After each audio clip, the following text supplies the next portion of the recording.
Everyone, আসসালামু আলাইকুম। কি অবস্থা সবার? আশা করি সবাই ভালো আছো। আমার পেজ FM ফাইজুস ব্লগে সবাইকে স্বাগতম। সেদিন একটা রমাদানের পার্সেল এসেছিল, যদিও হাতে পেতে পেতে অনেকটা সময় লেগে গিয়েছিল। তো আমি সেটাই আনপ্যাকিং করছিলাম। তো যেটা দেখলাম, মাশাআল্লাহ আলহামদুলিল্লাহ, অনেক ভালো একটা জিনিস।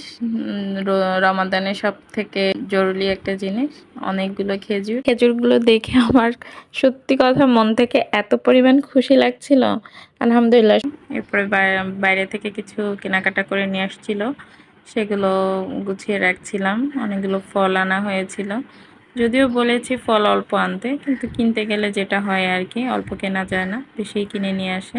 ফলগুলো রাখছিলাম আর ভাবছিলাম এই ফলের ডালাটা দিয়ে আমি তোমাদের সাথে আজকে ডালা ডেকোরেশন করে করব, সেটা আজকে দেখাবো। ইচ্ছা হলো, তাই ভাবলাম যে এভাবে করে একটা ভিডিও তৈরি করে ফেলে।